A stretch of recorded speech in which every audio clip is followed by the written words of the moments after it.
కరారవిందేన పదారవిందం ముఖారవిందే విన్వేశయంతం వటస్య పత్రస్య పుటే శయానం బాలం ముకుందం మనసా స్మరామి. శ్రీకృష్ణ పరబ్రహ్మణే నమః. శ్రీశుకుడు పరీక్షణ్ మహారాజుకు చెప్తున్నాడు. పరీక్షణ్ మహారాజా, జన్మరహితుడైన శ్రీహరి అవతరించే సమయము ఆసన్నమైనది. ఆ కాలము సర్వశుభ లక్షణములతో ఒప్పుచో మిగుల ఆహ్లాదకరముగా ఉన్నది. చంద్రుడు రోహిణీ నక్షత్రమున ప్రవేశించెను.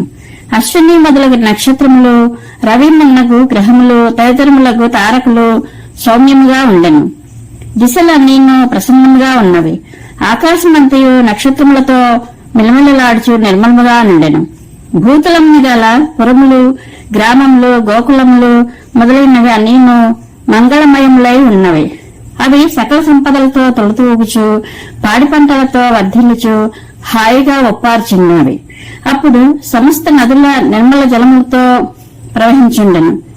సరస్సులన్నీను కమలములు, కలువలు మొదలగు పుష్పముల శోభలతో కళకళలాడుచుండెను. వనముల యందలి సకల వృక్షములను చక్కని కుసుమరాజుతో నిండి పండ్ల గుత్తులతో కనువిందు గావించుచుండెను. వాటిపై గల వివిధములకు పక్షులు చేయుచున్న కలకలారావములు వినసొంపుగా నున్నవి. తుమ్మిదల ఝంకారములు హాయిని కలిగించున్నవి. వాయువులు సుఖస్పర్శను కూర్చుచున్నవి. పరిమళములను వెదజల్లుచు నిర్మలముగా వీచున్నవి. కంసుని భయముతో బ్రాహ్మణాది ద్విజుల గృహములలో ఆగిపోయిన అగ్నిజ్వాలలు ఇప్పుడు చక్కగా ప్రజ్వలింపసాగినవి. అంతటా అసురుల వలన బాధలకు లోనిన దేవతల, సాధు పురుషుల మనస్సుల యందు సంతోషము వెల్లివిరిసెను. భగవంతుడు అవతరింపనున్న ఆ శుభ సమయమునందు ఆకాశమున దేవదుందుపులు మ్రోగెను. కిన్నరులు, గంధర్వులు మధురగానములను ఆలపించిరి. సిద్ధులు, చారణులు భగవంతుని కళ్యాణ గుణములను ప్రస్తుతింపతొడగిరి. విద్యాధర స్త్రీలు అప్సరసలతో కూడి ఆహ్లాదకరముగా నాట్యములు చేసిరి. అప్పుడు మునులు, దేవతలు సంతోషంతో పుష్పములను వర్షించిరి.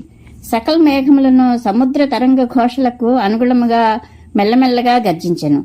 జనన మరణ చక్రము నుండి సకల ప్రాణులను ఉద్ధరించడి శ్రీహరి అవతరింపనున్న ఆ అర్ధరాత్రి వేళ నలుదశల యందును చీకట్లు అలుముకొని ఉండెను.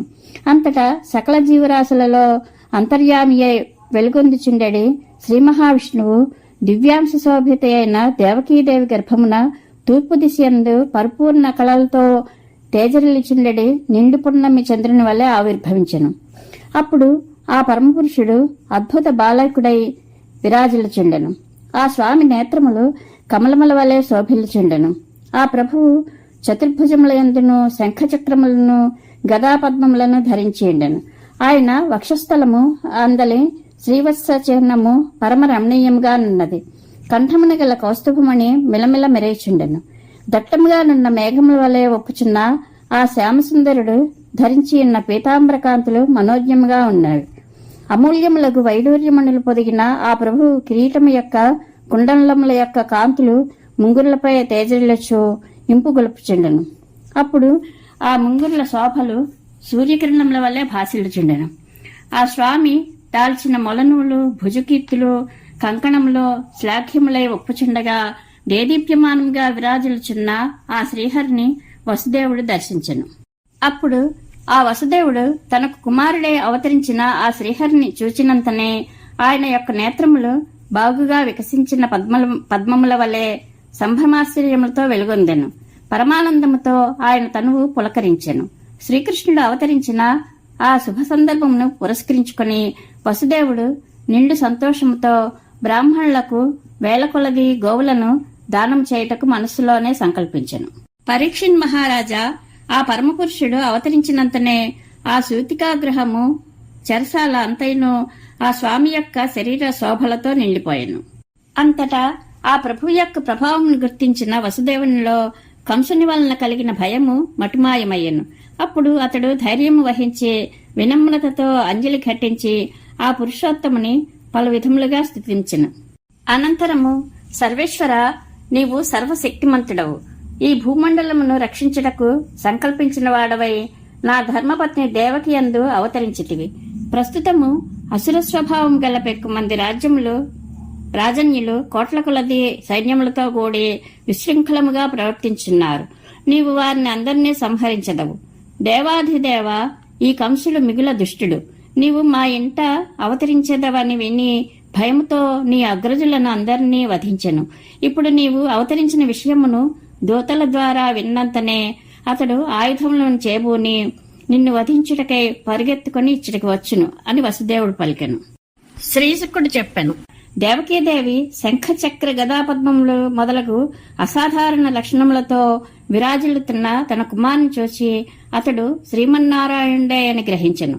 ఇంతవరకును ఆ దేవి కంసుని వలన ఎట్టి ముప్పు వాటిల్లున్నదో అని భయపడుచున్నను పురుషోత్తముడు తనకు పుత్రుడినందులకు ఆనందించుచు స్వచ్ఛమైన మందహాసంతో ఆ శ్రీహరిని పలు విధములుగా స్తుతించి, ప్రభు, నీవు భక్తుల భయమును తొలగించి అభయమిచ్చువాడవు. దుష్టుడైన ఉగ్రసేన పుత్రుడగు కంసునకు భయపడి జీవించుచున్న మమ్మలను కాపాడము. పరంపురుష, దివ్యమైన నీ ఈ చతుర్భుజ రూపము మహాయోగులకు ధ్యానైక గమ్యము కనుక దేహాభిమానులగు వారికి ఈ చర్మచక్షువులకు ఇట్టిని భవ్యరూపమును ప్రకటింపవలదు.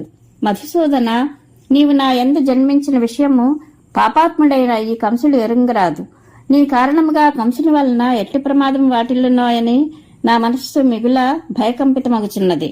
విశ్వరూప, చతుర్భుజములయందును శంఖచక్ర గదా పద్మములతో విరాజిల్లడి నీ అలౌకిక దివ్యరూపమును ఉపసంహరింపము. సర్వేశ్వర, పరమపురుషుడవైన నీవు చిదచిదాత్మకమైన ఈ విశ్వమును ప్రళయకాలమున నీ గర్భమున ధరించియుందువు. అతి లోకారాధ్యుడవైన నీవు నేడు నా గర్భస్థుడవైతివి. మత్స్యలోకమును అనుసరించిన నీ ఈ లీల మిక్కిలి ఆశ్చర్యకరము అని దేవకీదేవి పలికినది. భగవంతుడు చెప్పెను, తల్లి, స్వయంభవ మన్వంతరమున నీవు పూర్వజన్మలో పురుషుని అను సాధ్వీమణివి. మహాత్ముడైన ఈ వసుదేవుడు సుతపుడు అని పేరుతో ప్రజాపతిగా వర్ధిల్లెను. మీ ఇరువురి హృదయములను నిర్మలములు. అమ్మ, బ్రహ్మదేవుడు ప్రజాసృష్టికై మీ ఇద్దరిని ఆదేశించెను. అంతటా మీరు ఇంద్రియ నిగ్రహంతో ఉత్కృష్టమైన తపశ్చర్యకు పూనుకొంటరి. అప్పుడు మీరు ఇరువురును కాలానుగుణములైన వర్షములను, పెనుగాలులను, బలమైన ఎండబాధలను, తీవ్రమైన చలితాకిడులను, దుర్భరమైన వేసవితాపములను సహించితిరి. ప్రాణాయామ సాధన ద్వారా మనోమాలిన్యములను కడిగి వేసుకొంటిరి. ఆ తపశ్చర్య సమయమున చెట్ల నుండి రాలిపడిన ఎండుటాకులను మాత్రమే తినుచు కాలము గడిపితిరి. క్రమముగా వాటిని కూడా మానివేసి వాయువును ఆహారముగా స్వీకరించితిరి. ఈ విధముగా మీరు ప్రశాంత చిత్తులై నా నుండి మీ అభిష్టములను తీర్చుకొనుటకై నన్ను ఆరాధించితిరి. పవిత్రాత్ములారా, ఈ విధముగా మీరు నాయందే చిత్తములు నిలిపి 12,000 దివ్య సంవత్సరముల పాటు తీవ్రమైన రీతిలో మిగుల దుష్కరమైన తపస్సును ఆచరించితిరి. అమ్మా, అత్యంత భక్తి శ్రద్ధలతో నిరంతరము నన్నే మీ హృదయములందు స్మరించుచు నిరాహారపూర్వకముగా తీవ్రమైన తపస్సును నర్చితిరి. అంతటా మీ తపశ్చర్యలకు మిగుల పరితుష్టుడనై వరప్రదుడనైన నేను మీ మనోరథములను ఈడేర్చుటకై ఈ చతుర్భుజ రూపమున మీకు సాక్షాత్కరించితిని. వరములను కోరుకొనుండు అని పలుకగా మీరు నా వంటి కుమారుని ప్రసాదించవలసిందిగా కాంక్షించితిరి. మీరు తుచ్చములైన విషయము సుఖముల స్పర్శలేనట్టి పవిత్ర దంపతులు. అట్టి మీరు మోక్షప్రదుడనైనా నేను ప్రత్యక్షమైనప్పుడు ముక్తిని కోరక సంతానము లేని కారణమున నా మాయలో పడి పుత్రునే వాంఛించితిరి. జనని, మీరు నా వంటి పుత్రుని వరముగా కోరుకునిన పిదప నేను అచ్చటి నుండి అంతర్ధానమైతిని. ఇట్లు సఫల మనోరథులైన పిమ్మట మీరు లౌకిక విషయ సుఖములను ఆదరించితిరి. మాత, శీలము, ఔదార్యము మొదలగు ఉదాత్త లక్షణములు గలవాడు నా ఎంతటి వాడు మరి ఒకడు లేనందున నేనే మీకు సుతుడనై వృష్ణిగర్భుడు అను పేరుతో ఖ్యాతి వహించితిని. తరువాతి జన్మమున నీవు అదితివిగాను సుతపుడు కశ్యపుడుగాను పుట్టితిరి. అప్పుడు మీకు నేను ఉపేంద్రుడు అని పేరుతో పుత్రుడనైతిని. పొట్టివాడను అగటి వలన వామనుడు అని పేరున వ్యవహరింపబడితిని.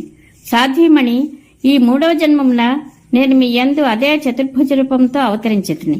నా మాట ముమ్మాటికిని సత్యము. నా మాటను నేను నిలబెట్టుకుంటుని. నా పూర్వజన్మల గూర్చి మీకు తెలుపుట కొరకే నా చతుర్భుజ రూపమును ప్రదర్శించితిని. లేంచో నేను మానవ శరీరంతోనే జన్మించినచో నా అవతార వైశిష్ట్యమును మీరు గుర్తింపజాలరు. మీరు ఎల్లప్పుడూ నన్ను పుత్రభావంతోడనే వాత్సల్యపూర్వకముగా ఆదరించినను అప్పుడప్పుడు నన్ను పరబ్రహ్మముగా భావించినచో స్మరించినచో నా పరమగతిని నా పరంధామమును పొందగలరు. శ్రీశుకుడు పలికెను. సర్వేశ్వరుడైన శ్రీహరి ఈ విధముగా దేవకీదేవితో పలికిన పిదప ఆ తల్లిదండ్రులు చూస్తుండగానే తన మాయా ప్రభావమున ఆ స్వామి సామాన్య మానవ శిశురూపమును దాల్చెను. పిమ్మట వసుదేవుడు భగవంతుని ప్రేరణ మేరకు ఆ శిశువుని తీసుకుని ప్రసూతి గృహం నుండి బయటికి వెళ్ళుటకు సంకల్పించెను. అదే సమయమున భగవంతుని వల్లే జన్మరహితమైన యోగమాయ నందుని భార్య అయిన యశోదాదేవికి బాలికగా జన్మించెను. ఆ సమయమున అభేద్యములైన చెరసాల ద్వారములన్నీను బలమైన ఇనుపగడియల తోడను గొలుసుల తోడను బంధింపబడి ఉండెను. కాని యోగమాయా ప్రభావమున సమస్త ద్వారపాలకులను పౌరులను గాఢ నిద్రలో మునిగి అచేతనులై ఉండరి. అంతటా వసుదేవుడు శ్రీకృష్ణుని తీసుకొని తమను సమీపించినంతనే ఆ ద్వారములన్నీను సూర్యోదయమున చీకట్ల వలె తమంతట తామే విడిపోయెను. అప్పుడు మేఘములు తిన్నగా గర్జించు వర్షింపసాగెను. ఆదిశేషుడు వర్షధారలు ఆ శిశువుపై పడకుండా తన పడగలను ఛత్రము వలె అడ్డుపెట్టి వసుదేవుని అనుసరించెను. అది వర్షాకాలమొకటి వలన సంతత ధారగా వర్షములు పడుచుండుటచే యమునా నదీ జలములు పరవళ్లు త్రక్కుచుండెను. తరంగములు ఎకసిపడుచుండెను. నురుగులు దట్టముగా ఏర్పడుచుండెను. వందల కొలదిగా పరంపరగా సుడులు తిరుగుచుండెను. ఆ కారణముగా మిగిలిన భయంకరముగానున్న యమునా నది దైవయోగం వలన పూర్వము శ్రీరామచంద్రునకు సముద్రము వలె వసుదేవునకు శ్రీకృష్ణునకు దారి ఇచ్చెను. పిమ్మట వసుదేవుడు నందగోకులమునకు చేరి గాఢ నిద్రలో మునిగిన్న గోపాలులను క్రమముగా దాటి నందుని గృహమునకు చేరెను. అనంతరము అతడు శిశువును కృష్ణుని యశోదాదేవి శయ్యపై ఉంచి అచటగల ఆడు శిశువుని తీసుకుని తిన్నగా మధురలోని చెరసాలకు చేరెను. అంతట వసుదేవుడు ఆ ఆడు శిశువును దేవకీదేవి శయ్యందు ఉంచెను. అనంతరము అతడు తన కాళ్లకు ఇనుప సంకళ్లను తగిలించుకుని మునిపటి వల్లే ఉండెను. నందుని భార్యయగు యశోద తనకు సంతానము కలిగినట్లు తెలుసుకొనెను. కాని మిక్కిలి అలసియుండుట వలనను యోగమాయా ప్రభావమున అచేతన స్థితికి లోనగుట చేతను ఆమె తనకు కలిగినది మగ శిశువో ఆడ శిశువో అను విషయమును గుర్తింపలేకుండెను. మహాద్భుతమైన శ్రీకృష్ణ భగవానుని ఆవిర్భావ విశేషము శ్రీమద్ భాగవత మహాపురాణం నందలి దశమస్కంధములోని పూర్వార్ధమునందు 3వ అధ్యాయంలోనిది. శ్రీకృష్ణానుగ్రహ ప్రాప్తిరస్తు. శుభం భూయాత్.